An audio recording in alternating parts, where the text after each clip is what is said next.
This is a performance piece directed by my Sennaar, and these wonderful folks have traveled all the way from New York to be with us today. So let's all give them a really warm round of applause.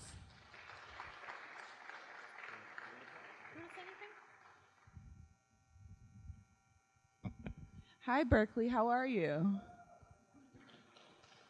You look as good as New York up there. Thank you so much for coming out and seeing this. This show is called The Arsonist. And yesterday we were at the Smithsonian Affiliate Museum of the African Diaspora in San Francisco. And so we're so excited to bring it to Berkeley. So enjoy, bring an open mind and open spirit, and just let it resonate with you. We look forward to speaking to you a little bit more about it afterward. Okay, thank you.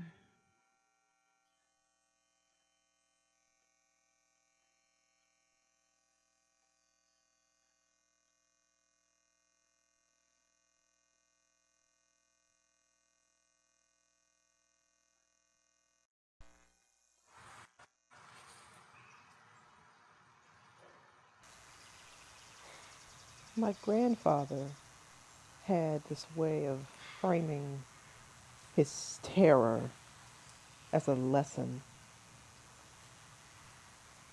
He had to make something of the fear he felt when he came to this country. That was his life's work, to make lessons from fear. He would always tell me about his work as a boy on sugarcane plantations.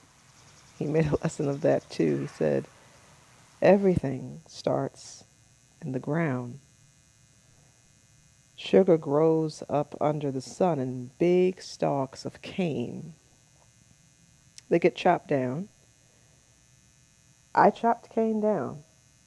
I'd stack it in an old wagon that rolled on wooden tires, caked with dirt. I drove a mule, a real fighter of a mule. Most days I pulled him by the rein of his mouth, dragging him into this dark, crude chamber. It was a hot chamber with mud floors where you boiled the cane to make sugar in these big steel pots. It must have been steel or nickel. I don't really know. But then you peeled off the top of it, and it makes this white, cloudy froth. And then it gets drained down to its essence. And that makes the raw sugar. But the best sugar, the finest sugar, had one more step. It had to be burned again. It had to be put under even more fire and broke down again in these clay molds. It takes a lot of time, a lot of fire, but it becomes refined. The most desired thing in the world.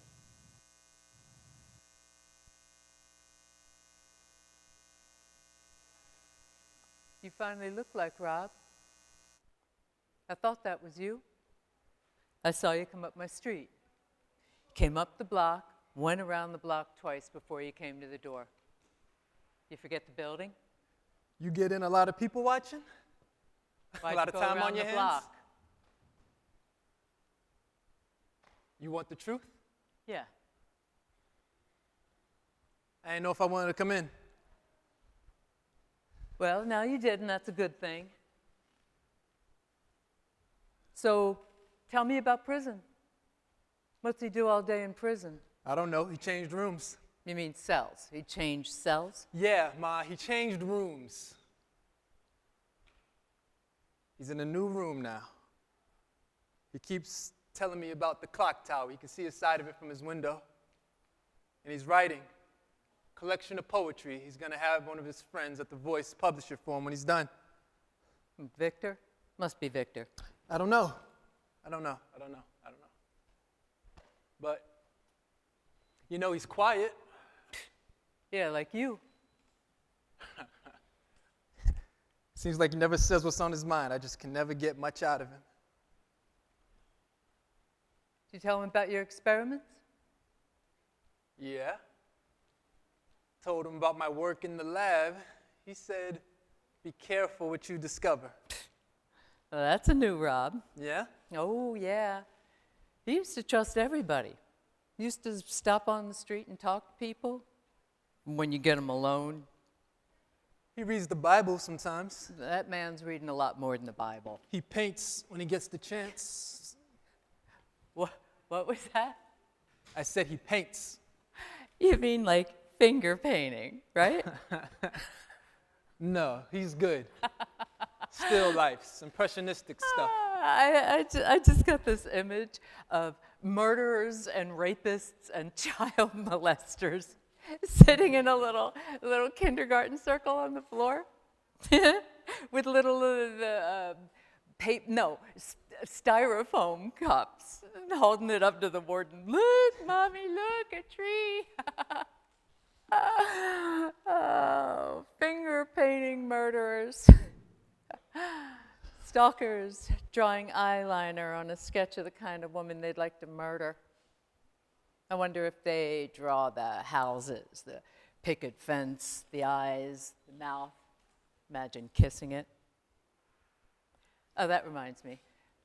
I think this is yours. You want it? What is it? It's something you made when you were 5 or 6 or something. I think it's supposed to be me. You want it? No thanks. He asked about you? Yeah? Yeah. He wants to know, what have you been working on lately?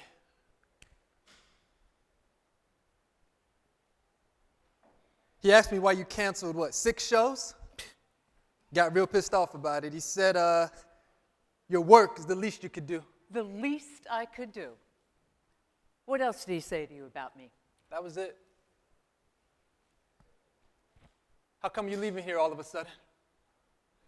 Because my neighbor's got no souls, that's why. Everybody's real predatory.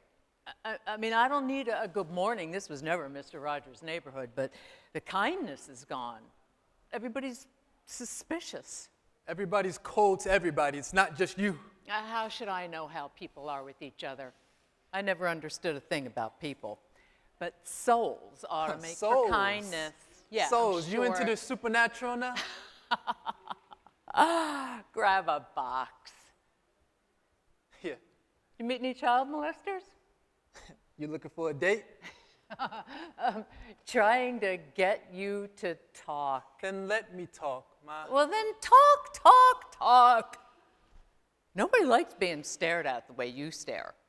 Nobody likes eyes like yours, all paranoid and whatnot. You got your father's eyes, I swear. Now, relax, take a breath, and tell me what else happened in there.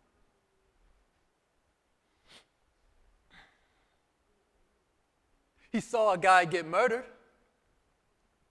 Big guy. Maybe 6'5", cellmates just killed him.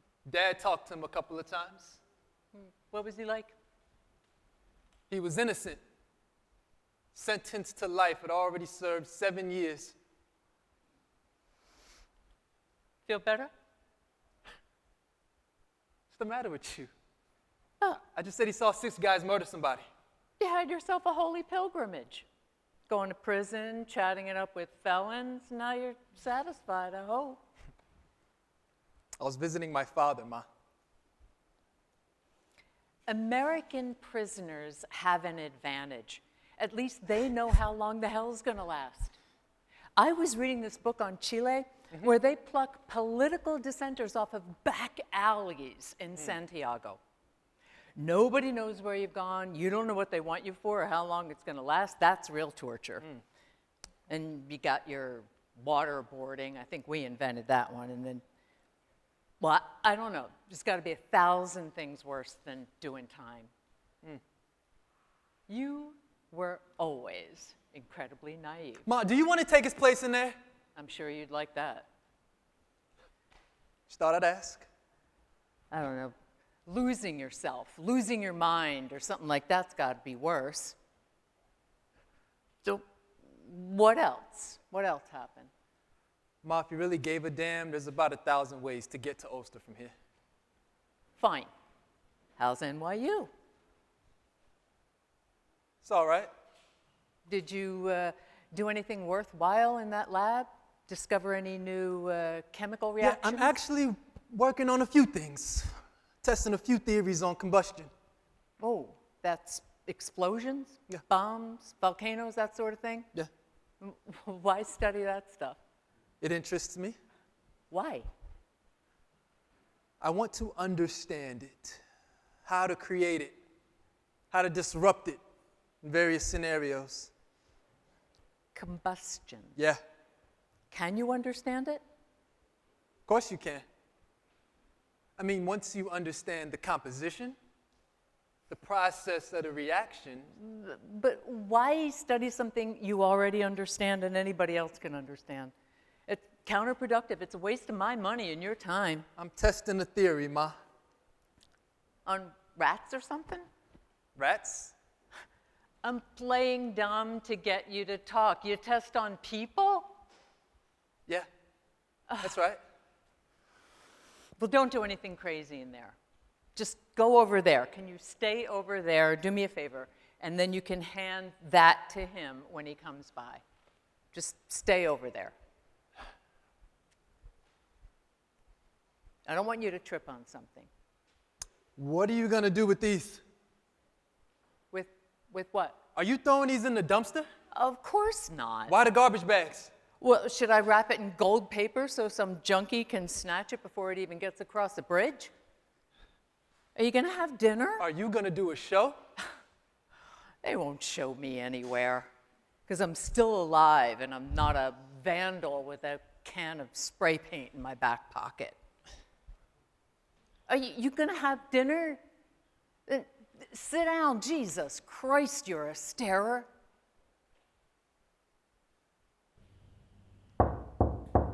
Oh, that's it, the guy, the bag. Give it to him. Don't talk to him. He won't like it. All right. Damn.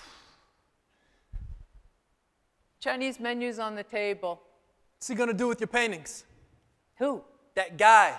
Yeah, he gives it to somebody for me. How do you know he's not cheating you? Doesn't matter. Hell, you mean it doesn't matter? Your work is worth thousands of dollars, Ma. When? 10, 15 years ago? He'll steal and get what?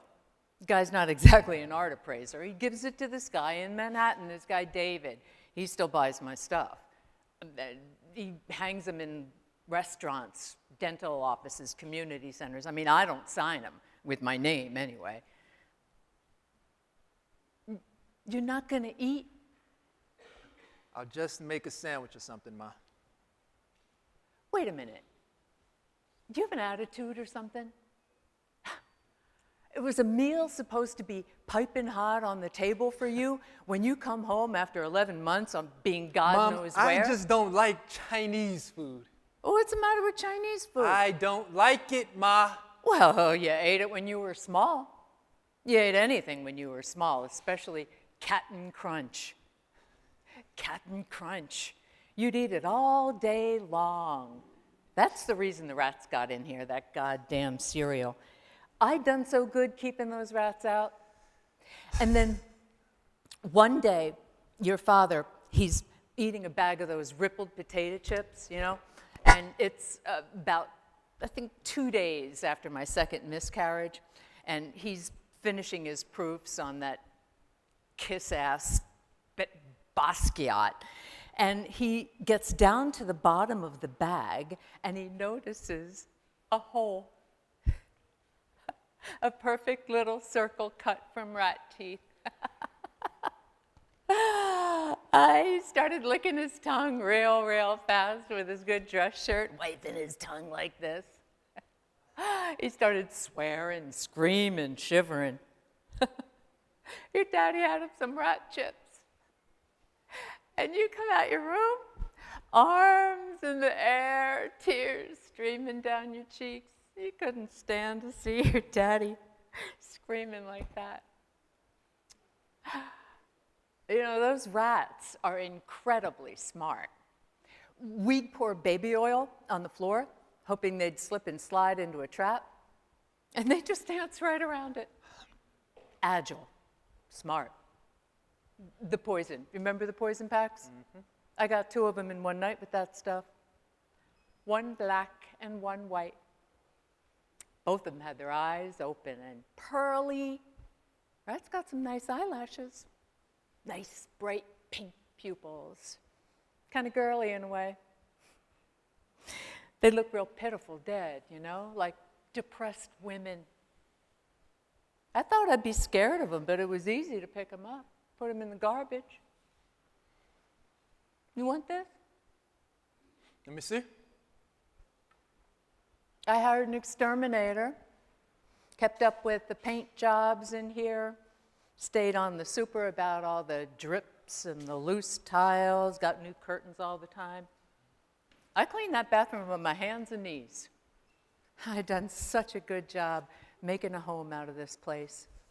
I fought everything and won. Even the super with his bullshit mandates on noise, when all we played was jazz. Bill Evans, West Montgomery, stuff folks out of here. Then you got big enough to reach that cabinet. Got your hands on that Captain Crunch. You'd walk around all day with your whole arm in that box. You'd suck on the pieces until they were soggy and then swallow them because your teeth were coming in or falling out or both. I'd come in the morning and see you sleeping butt naked with your arms wrapped around that cereal box. It was the nastiest, nastiest sight. I told you to stay over there. I'm going to make a sandwich, Mom. Stay I'm just going to make there. a sandwich. Wait, what, you don't like Chinese food? What's the matter? You want something else? I'll just make a sandwich, Mom. I said stay over there. What? Are you hiding something back here? No. What, you no, hiding I'm something not else? hiding anything. There's nothing in there. There's no luncheon meat, no jelly, no nothing. I don't cook anymore. Oh, Ma, you never cooked. That's why I kept my arm in the cereal box after Dad went in there. How come you can't say the word? He's in prison. Prison. How do you eat, Ma? Jamaican people, Chinese people, whoever lives around here now, order something. Yeah, you never cook, so I ate cereal. Yeah, well, you had 2 working parents. That's just the way it is.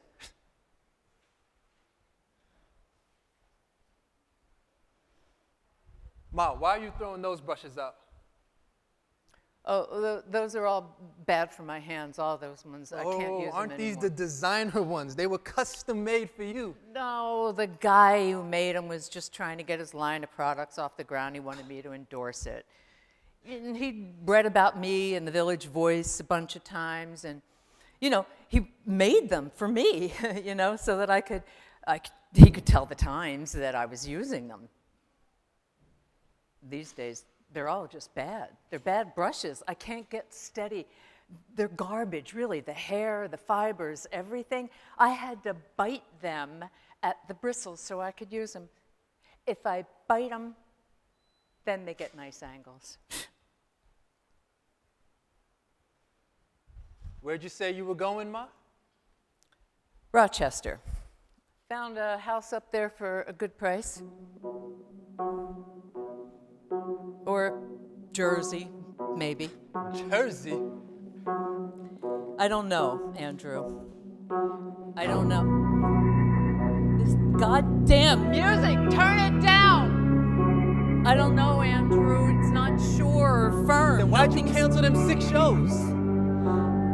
I got tired. Can you do me a favor? Can you go into my bedroom and get a blue box in there? Bring it out here for me, please.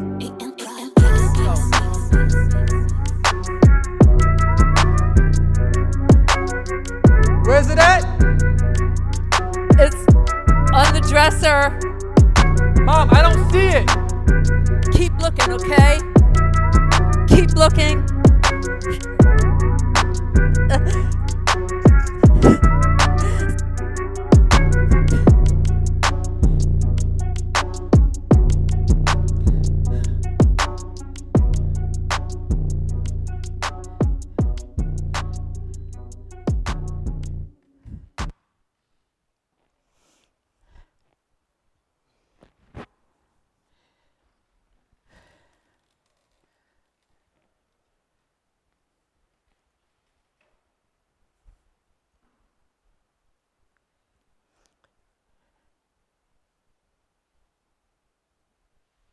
blistered, and she was cold all the time. Those were long days, being over in the sun, and the boss was getting angry and making us work for longer, for less pay, because the crops were bad that year. Pilar was taking it the worst, because she just had her baby. She started to leave him places. Somebody was always bringing him off the truck. She'd leave him on the steps too. Then one day, she left him in the field. We only noticed something was strange when all these vultures came down, started circling the field. It'd been hours, nearly 10 or 12 hours, 'cause those are the hours we worked. Then somebody brought him back, and we were all trying to hide him from his mother so she wouldn't lose her mind. Skin red, shiny black eyes open, staring at you. And when you put your hand to his cheek, it was hard, solid, crusted. So she led our protest for better conditions. She blamed the fields for his death. She did it for the others' children too.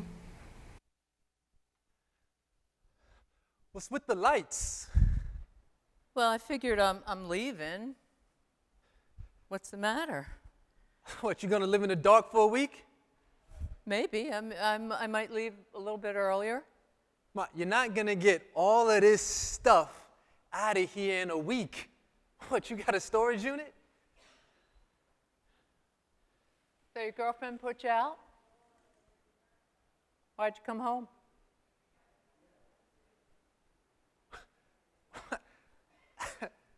What, why'd you cancel them 6 shows? I got tired. I want to hear about the girl. Is it that girl from upstate? Black girl? Really dark girl, but she sounds like a valley girl? All right, that's cool, Ma. Come on, I liked her. She was beautiful. What a dancer. How'd she get up on her toes like that? Wood? Sex? The wood in her shoes, Ma. The wood in her shoes. Oh, that's incredible. What a ballet dancer. I never took you to see her dance. That's right. I took myself. We're Facebook friends. Nice girl. She gave me a tour of the scene shop, introduced me to all the other dancers by the hand, offered to buy me dinner, got me a cab home. Nice girl.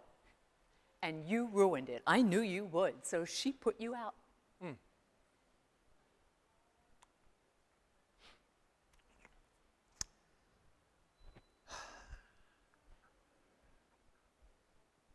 I came here to tell you that he's up for a retrial.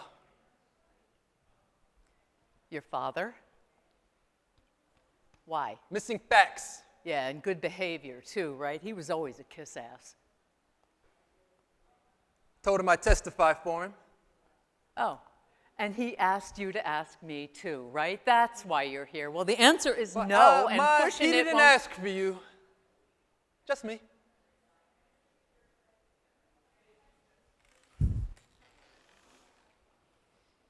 Chinese wasn't bad. I never found that blue box. Forget about it. There's no blue box, is there, Mom? I don't get all weird. You always get weird when you Mom, don't what get the did answer he you ever want. do to you? Nothing. Nothing lovers don't do. How long has he been in there now? 9 years. 9 years. 9 years ago. I couldn't eat back then. I couldn't keep anything down. After that last show when some stupid reviewer compared me to Jackson Pollock. After we counted the money, there was money everywhere. Under the mattress, in the closets, in books. But I always knew exactly how much. And that's how I knew he was stealing from me. but he just loved money. He'd give it back sometimes. First time I left, I just took some money and left.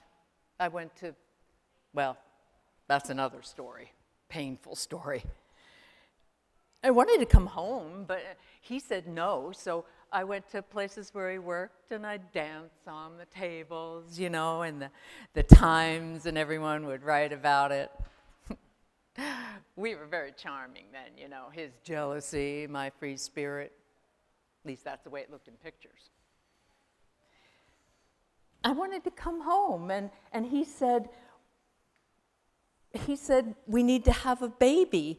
And I agreed. A baby's what I want.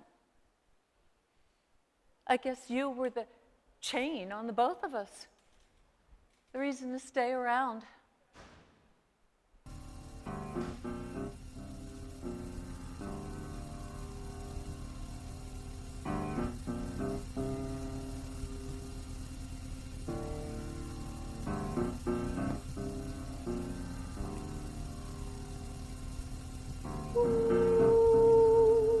Child, growing as you sleep.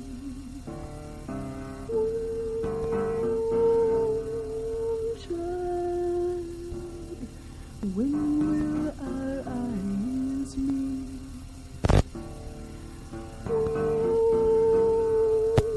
Child, mother I become. Child, show you to your son.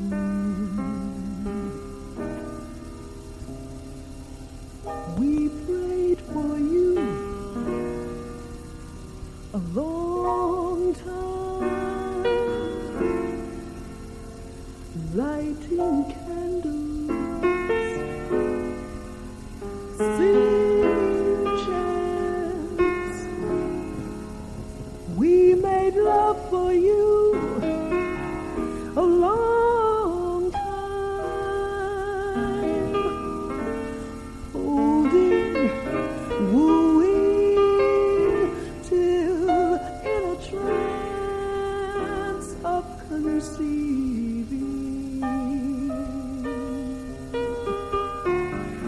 Woo, child, growing as you sleep.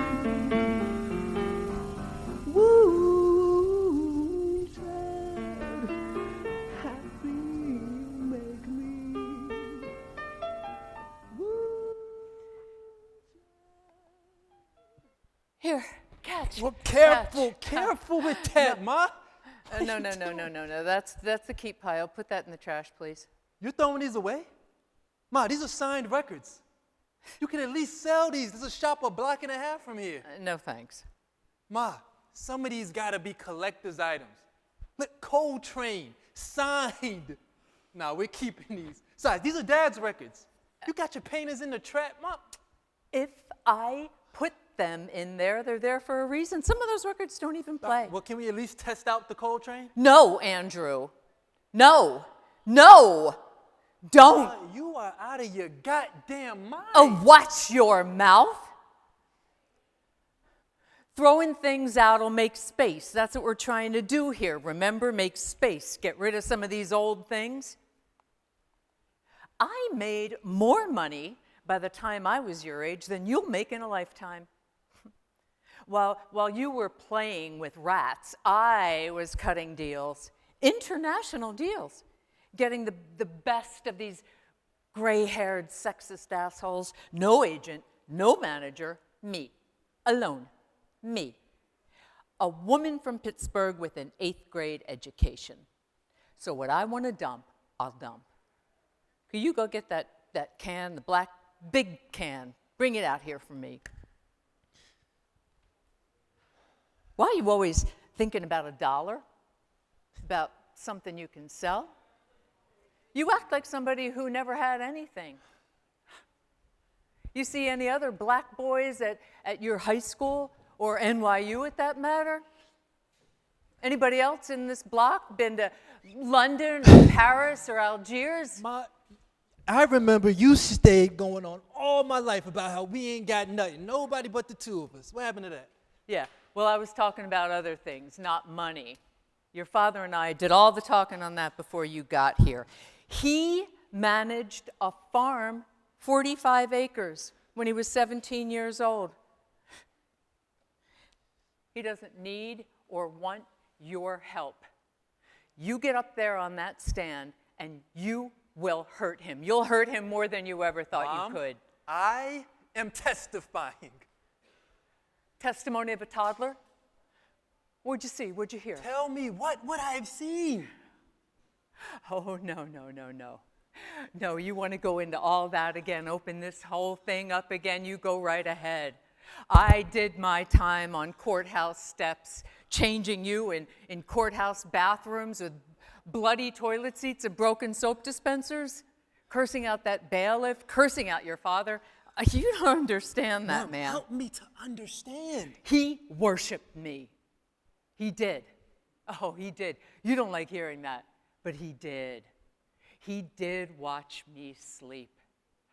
Stretched my hair wide across both pillows. He wanted to disappear inside me, just lose himself in me, because he didn't think much of himself. And I said, careful, baby, not to come in too far. You'll be pieces of something awful, because God knows I didn't think too much of me. You'll end up trapped in one of those paintings, I told him. You'll end up hung up on somebody's wall. And all his life, all he ever said was, take me.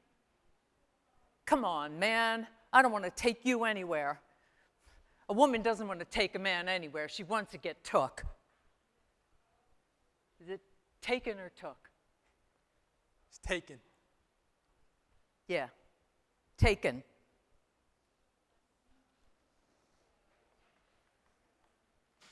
Mom, what would I have seen that night? Smoke, I guess.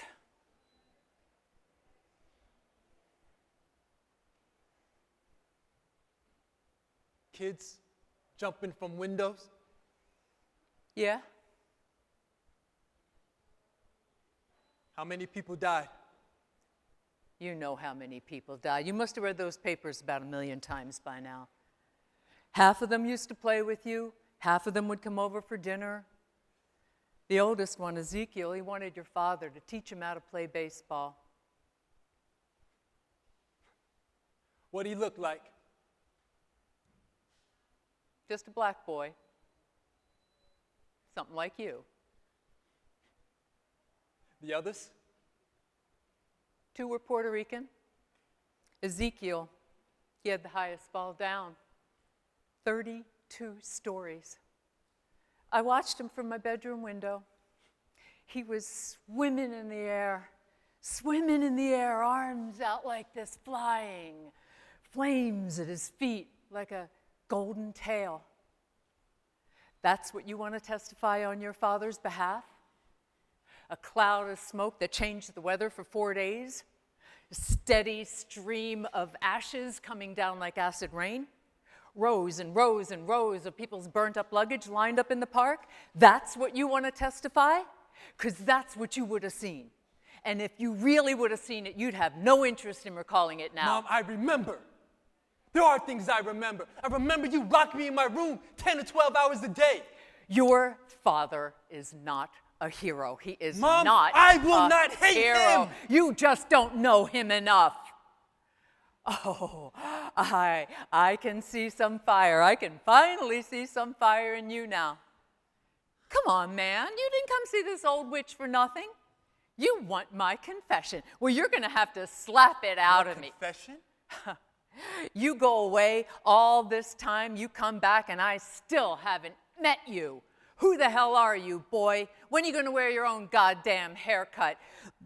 Just listen to me. I am your mother. No.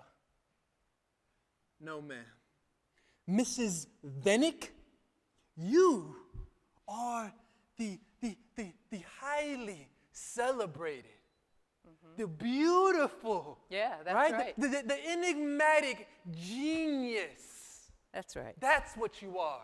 You are some unknown and unquestioned idea considered to be a lot more valuable than you're actually worth, like your paintings, like your sculptures. So you ought not know me because you've never seen me. I see you. I see you once or twice a month, mostly on the train. You ride the D a lot. You're with some boys your age or a little older. And you all wear your pants too big and you play a radio too loud. And I want to tell you to keep it down and stop talking so loud. Stop playing that music so incredibly loud. Stop laughing so loud. And your laugh is enormous. You made this lady across from me smile. Her and some other women were ready to marry you. It was July, and the train got stuck in the tunnel. And I don't know who could breathe, and I panicked because I remembered your asthma since the fire, and I thought you might pass out.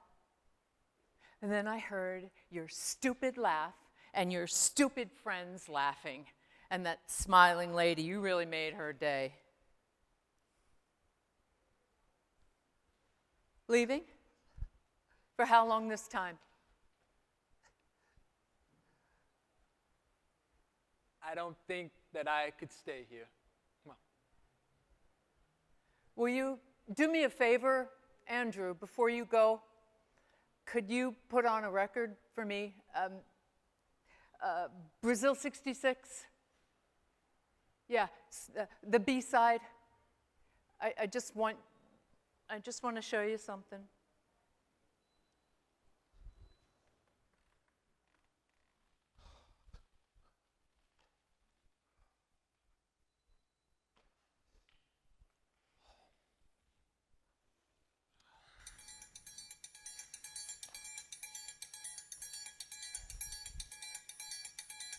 Vem Magalenha Rojão, traz a lenha pro fogão, vem fazer armação. Hoje é dia de sol, alegria de coió, é curtir o verão.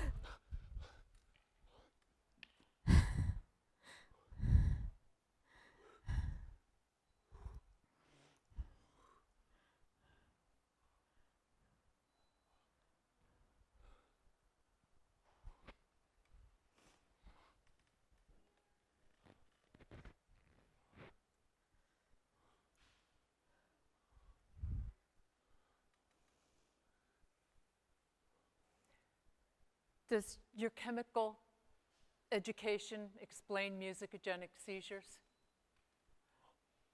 What are we anyway, at the most basic level? What you've got is chemicals and particles, constantly moving particles in various directions. People are particles? A collection of particles in a way. And those particles never stop Mom, moving. I couldn't tell you why you were just seizing.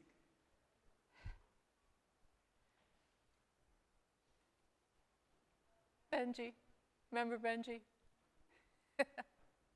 I remember waking up one day and he wasn't there. We had to hide him from you. That stupid sound he was making was ruining our lives. La, la, la, la, la, la. Y'all gotta be the coldest parents known to man. Known to particles. The meanest particles of the particles.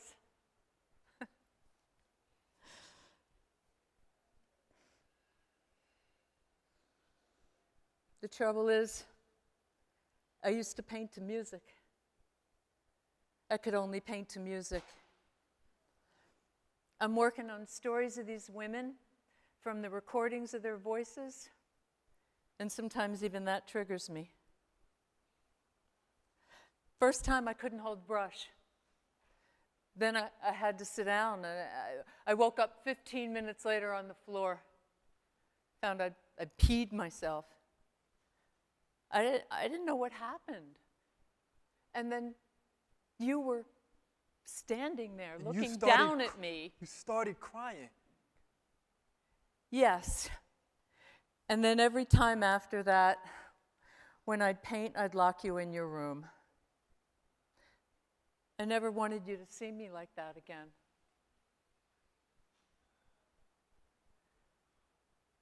What do you say to someone when they gut themselves in front of you? I showed you what I haven't told anyone. I showed you what's happening to me. And I watched your eyes, they didn't change. Do you care for me at all? Of course I do. Oh, don't say it like that. I care for you, Mom. Yes, I care for you. Well, then, why are you looking at me like, but it's cold, like I'm some lab invention, some scientific creation? Well, you are, Ma. Naturally, we are all just scientific creations because we're just made of elements. Elements. Yes, Mom, elements, metals and salts. Sulfur, hydrogen, and carbon. All of these elements which are found in nature, and in tables, and in vehicles, and in things, Mom. We are just elements composed of atoms. I see. You know what? I don't think you see, Ma. This isn't just my idea. This is science. Cold. Scientific. Isolated. Brisk. Inhumane. Detached. You think seeing the world that way is some sort of accomplishment on your part? Mom, I've not arrived at accomplishment. I am still at survival. Mom, the atom, you see, it has an intrinsic need to balance itself. Homeostasis. Now you're beginning to understand. And that need for balance, it is shared by all of creation. That is what connects us. We all do what we need to do to get it, and it is what we are seeking at every second of our lives. That's what connects us. A need to Mom, survive. That's all? Mom, I am telling you that your homeostasis, Mom, what you have required for balance has destroyed mine. What has created stability for you has necessitated my instability. Mom, your sense of balance has destroyed mine and deprived me. And Mom, what I'm after is not some justice for his soul, or karma, or some political dialogue with you, or the state of New York, or this God-forsaken place. Mom, one trial. Mom, one trial about arson has initiated a series of events that have deprived me, systematically deprived of my right to balance and sanity. Mom, and I want it back. Mom, I want my own mind back, Mom. That is my right. Your father cannot fix you. Mom, he doesn't belong in there. And he doesn't belong out here either, Andrew. Mom. What's he gonna do out here? He's gonna haul garbage? Andrew, listen to me. Somewhere in these piles and piles of boxes is the program from your father's Pulitzer Prize nomination. He isn't like you and me. He's been through enough. Don't you want to open this up again for your own reasons? No, you're going to hurt him. No, he only has 7 years left. Just 7 years. Let him finish the time. Just 7 years. Mom, do you have any idea of how he makes it in there every day? Yeah. Mom, do you have any idea? Andrew, you have time. Your own time, son. I wish you would just use it on more than the past. Just what excites you about life, about science? I'm just trying to understand what happened to us. Mom, I'm just trying to understand combustion. Just go ahead and live, Andrew. Just be alive. For its own sake. Just be before there's no time left for being. Maybe we hurt you by being, but it was all right to be, just as our parents did and their parents. We get one chance at this, just once. Be alive. It doesn't always matter if you're right or if you understand. At your age, you just focus on being alive. In the present, out of your head, in your body, just feeling your feelings and letting that lead you. That terrifies you, I bet, right? But that's really being alive, Andrew. Andrew? Andrew? Andrew, I can't be alone, Aaron. Andrew, I can't be alone anymore. Andrew?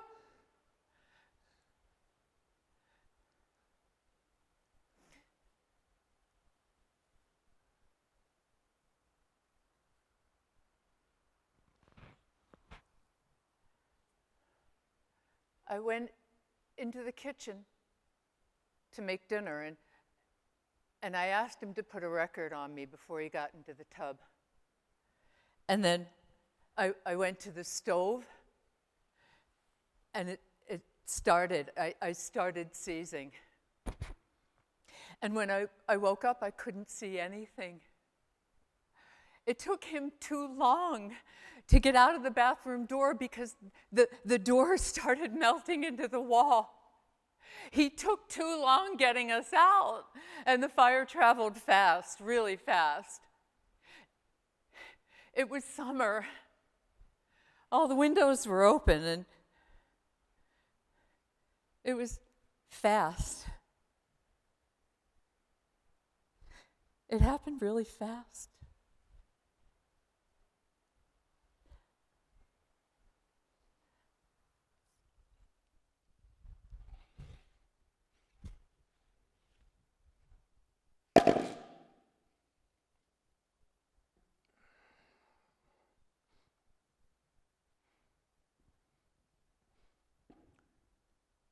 Dad, I am writing you this letter an hour after the proceedings of your retrial.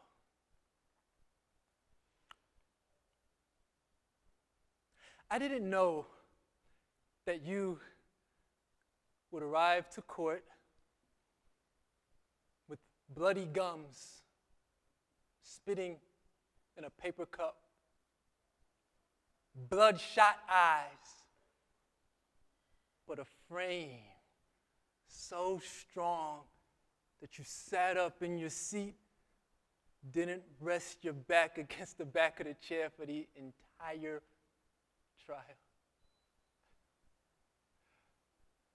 My scientific explanations of combustion, they just seem to confuse the jury, who were more interested in the case because of the vague connection to my mother's fame.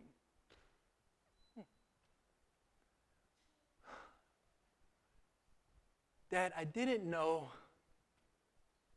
that the 9-month-long trial would end with your cell doors slamming shut.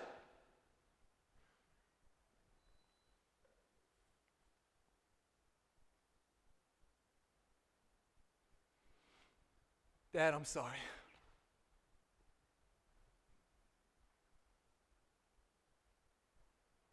But Ma, she paints every day now. Sometimes I just find her crying in the middle of the floor. I just pick her up, help her to the couch, leave her there to rest. She's desperate to finish this collection she's been working on. She's just racing against the clock now. And I think that you are her motivation. Maybe her guilt is, I don't know. I left the chemistry program. I decided to just run the trains, my friends for a while. I slept on their couches, and I just learned to play piano. I tried to be done with school, just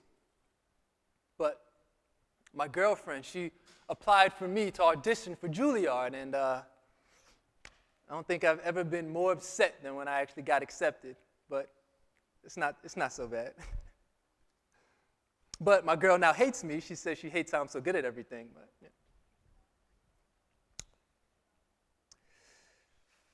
Ma was excited to hear about the shortening of your sentence. I don't think she's leaving the Bronx. She says she wants to be here when you get released 4 years from now, but I don't think she'll be here. She's been diagnosed with something called Huntington's disease. And I know you made her promise not to visit you in prison, but if you want to see her, I think you ought to change your mind. And you keep writing me about the clock tower, man. What's the deal with the clock tower? What, you want me to pay attention to time?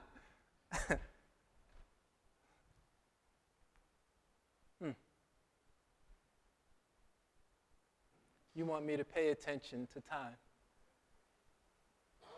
to life, to live.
Anyone have any questions?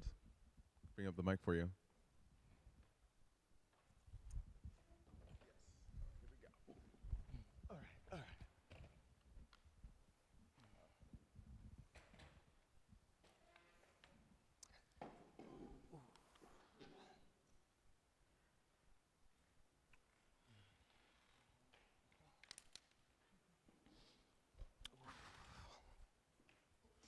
Hey. So was this play based on like a semi-true or like based on something or like, yeah.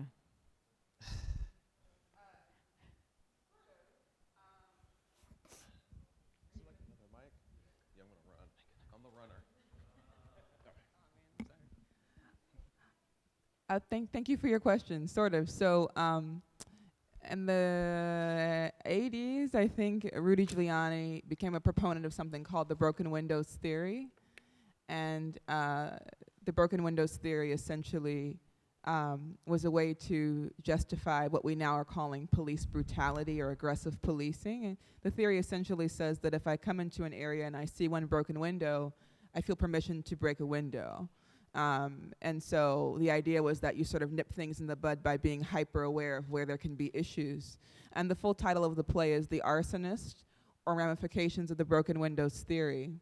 And so it's based on my analysis of the personal, emotional implications of the social and political challenges of American life in the context of a family. So there wasn't a specific story of people or a narrative, but just trying to reduce the complexity of some of our political challenges to people's lives and their emotions and their feelings and their experiences, you know, where things actually matter, not so much the ideas that we create and the, you know, the conversations and sociological dialogues and blah, blah, blah, but like people's feelings and what are they gonna feel and how's it gonna impact their lives and the people that they become.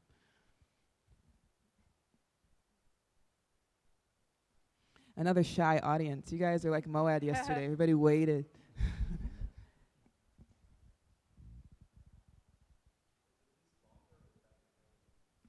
This is the whole thing.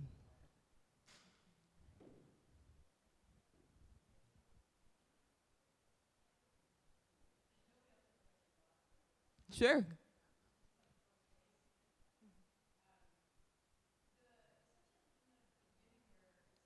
I'm so sorry. Is there any way you can come closer? We can pass. Yeah, we'll just run. It's fine. Thanks. Where the mother was saying that she saw her son more than he thought, and she seemed like she was analogizing him as some like ghetto person on the train, not actually a person.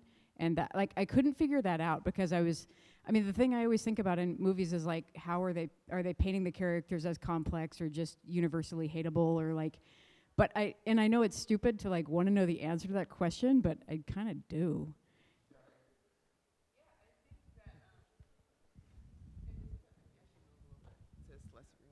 I think that I think that's just completely generational, and sort of her being of an age where the behavior of young people, regardless of color, she finds kind of obtrusive and kind of annoying.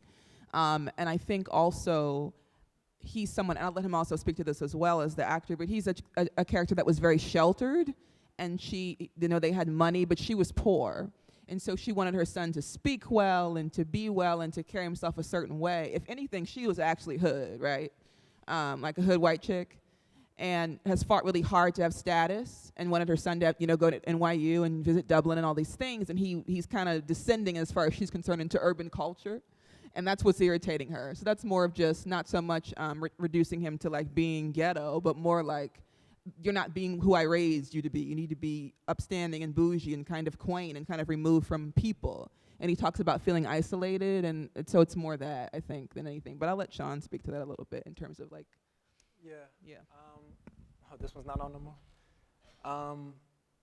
Yeah, and I just think, just to add, Mai pretty much covered it, but just to add to it, I do think there is there's a desire for Andrew, to be accepted. He doesn't want to be, the smart kid over there, or, especially living in New York, you want to be, you want to wear the clothes, you want to have the lingo, you want to be a part of those crowds. So I think that that on top of not having his pops around, and just having to visit him in jail and everything, he really was overdoing it and, laughing loud on the train and just being, making a show of it.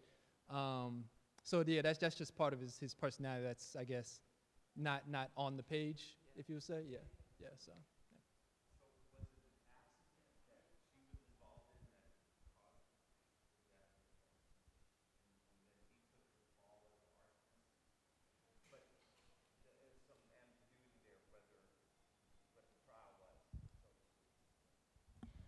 Yeah. Yeah, that's intentional. I'll say, like, just in terms of clarity's sake, is that I think because their relationship was so dysfunctional, and because they were both hustlers trying to sustain a lifestyle, they both made some choices that were probably a little bit shady. And I think that they also, like hustlers do, protected each other. And so I think ultimately he took some of the fall. And I think ultimately she sustained that narrative. One, because she wanted to be present to raise her son, but also because she had this enormous reputation to sustain as an artist of some repute. And he, as a journalist in the space, they just were trying to kind of keep it clean, but it kind of also went left. I think she became less supportive over the years. I think she kind of left him hanging a little bit. So there's a lot going on there. Yeah.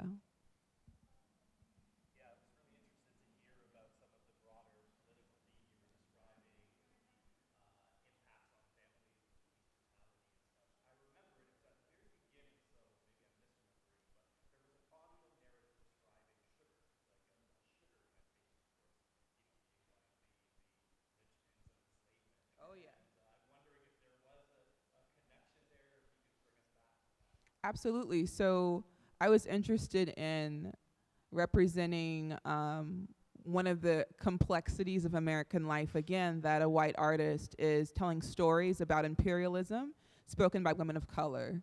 And so a Latina lady speaks, a Caribbean lady is speaking, and that's sort of consistent with how society often operates. Often the narratives that imperialism, and I use that term instead of slavery because it's not slavery. I mean, imperialism still exists in terms of, now we call it globalization, but it's the same idea.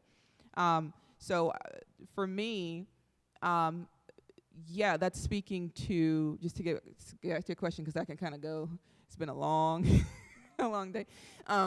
It's kind of speaking to some of the complexities of how the stories of how we've become the West are told.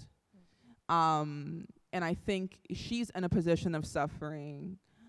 She's in a position of kind of physically losing her girding, her ability to do her work, what she loves, who she is, which I think is also something the West is going through, that transition. But she's still trying to tell these stories as best as she can, because they do matter. And so that complexity again. But I would love in this moment for Sam to just speak a little bit to the choice that she made of the water piece and the way that she chose to represent the cane. I just thought that was really cool and be a good segue. Sure. I mean, so much of what we're trying to do here, I think, is deal within a gray area. There's a lot, I mean, the word ambiguity has come up. There's a lot to unpack here between the relationship between the mother and son, the relationship of the mother to her spouse who's been away for years, the relationship of the mother to her work, to her practice, and her body kind of giving out on her, and then also her son's relationship to her work as well. So because there's just like all of these different dynamics that are moving in and out of the play, it felt really important for me to really gray out my images and deal within, yes, like the kind of black and white oppositional structure between the dialogue, but also provide a lot of gray area for images of sugarcane, for water, for text, for lit backgrounds to allow for shadow play and just the movement to happen and for the dialogue to emerge. So I think really kind of graying out the images and also places us in a space of memory too.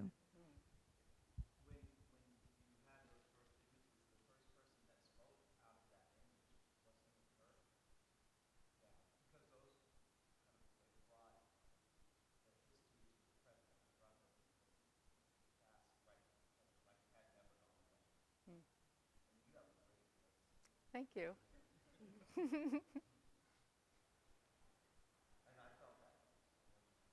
Thank you.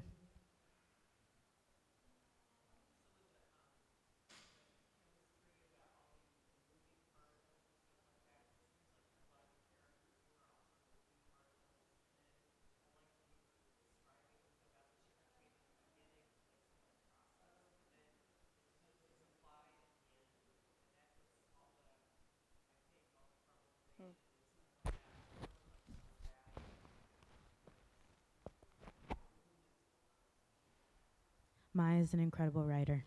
Yeah.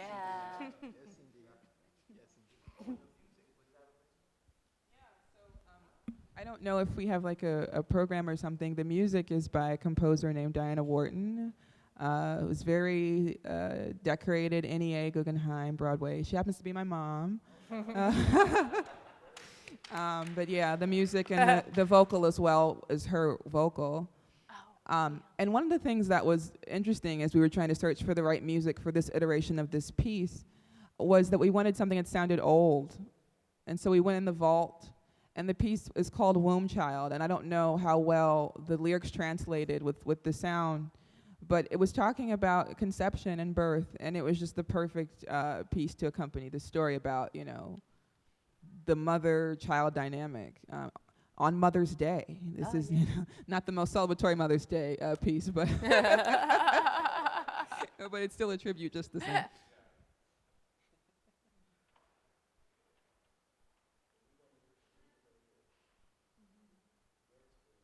Yes, please, My Roseanne. experience?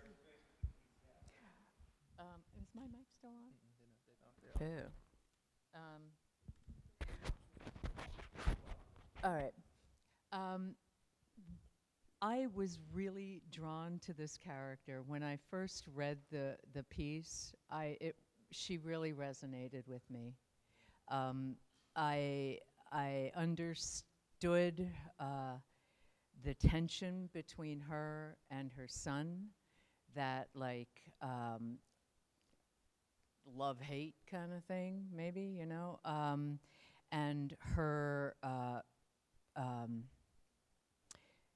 changing, the changing of her life, you know, her body starting to change and not be able to move the way that it used to. And just, you know, her art and wanting to keep creating through it all, and struggling to find herself, to keep herself in this changing landscape, you know, of her life. And it just so beautifully written, and I loved it the moment I read it. You did so well. Thank y'all.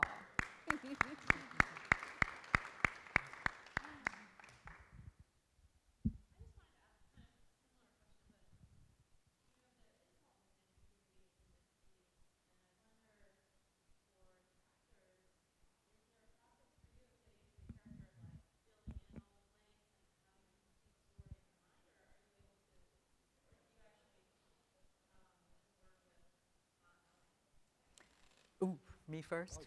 All right. You know, I understand the character from my point of view, from my life and my experience.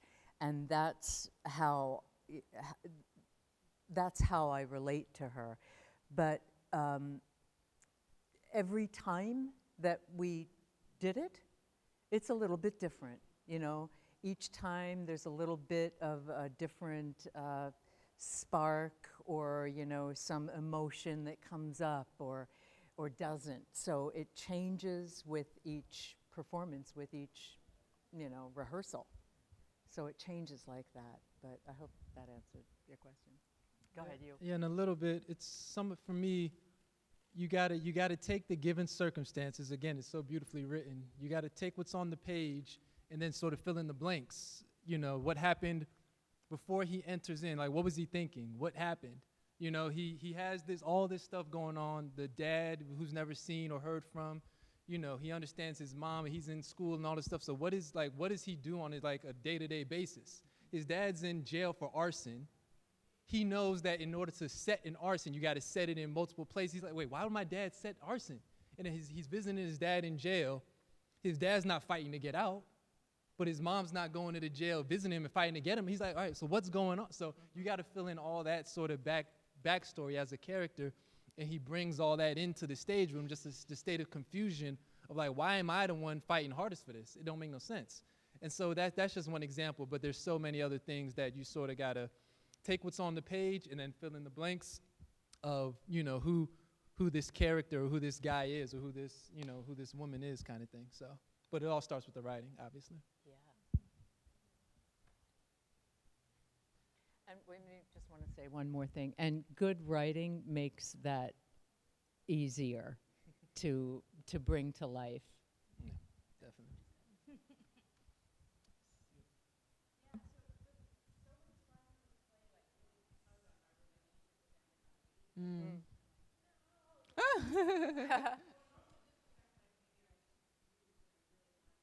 Yeah.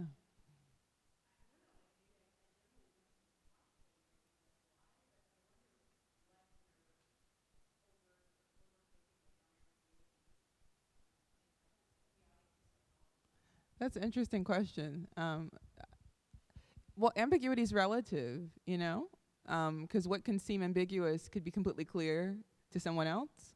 And it's really clear to me, you know, what's happening. But I think there's tremendous power in there being some space of understanding, because that's where opinions are formed. And I quite like that element of complexity. It's not necessarily natural of plays You know, it's not that. It's just particularly I enjoy complexity, and I also enjoy there being like a great bit of distance between what's said and maybe what's meant. And that was really fun to have this really personal, intimate relationship between two people represent these really large ideas. That's sort of, I like that sort of, what is that, the Russian doll thing? And also like the writing of like Sandra Cisneros, who like was describing a marble for like 5 pages, and I just fell in love, like that ability to look deeply, deeply, deeply into something, and that be enough to see a larger issue. And it could just be some of my influences, like I love Sam Shepard, and I talk about him a lot. He's a playwright in the American canon. Really adore his work because, one, he loves confrontation, and I love confrontation. And two, because he allows very small things to represent larger ideas without explicitly stating, you know, this is the idea I'm tackling. Because I just don't think that empathy, understanding, or power happens that way. I don't think it happens by being didactic. And I've also learned, because I grew up extremely opinionated and thought I knew everything and whatever, that the truth probably is somewhere in the ambiguity. It's probably somewhere in between what would be simply stated. And so maybe that's what you're vibing about, you know, what I enjoy doing. But does that answer kind of your question a little bit? Okay.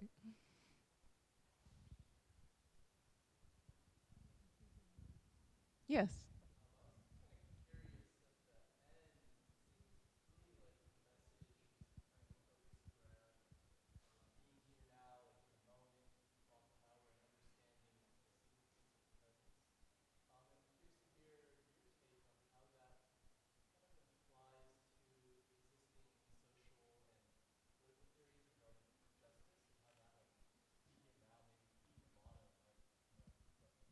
So you're saying how the choice to be present of mind, how that idea would resolve some political issues, or just how, like?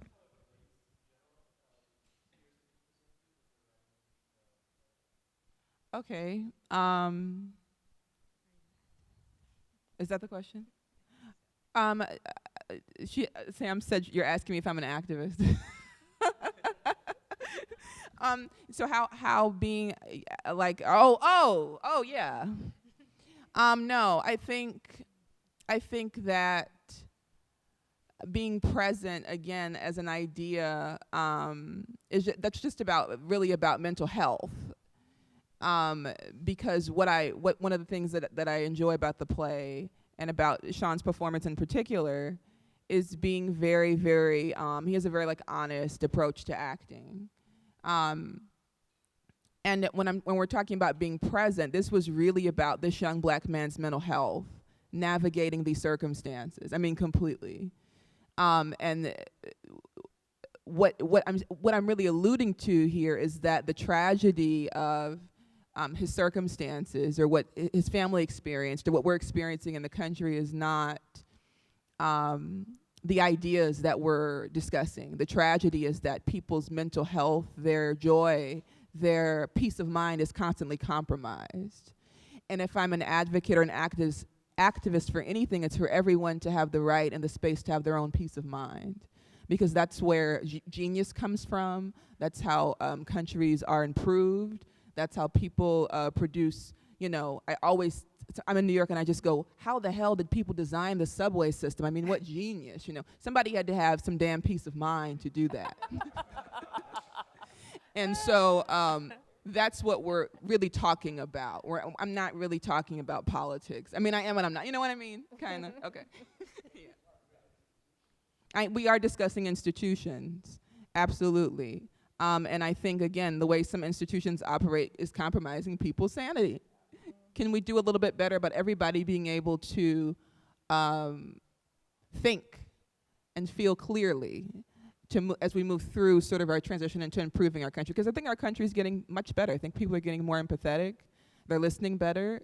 And clarity is a part of that.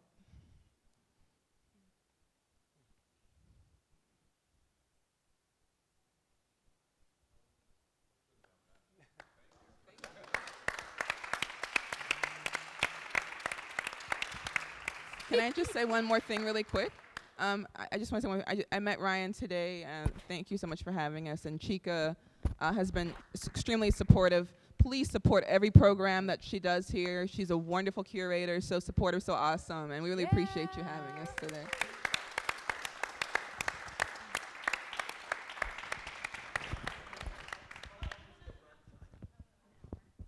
Oh, yes.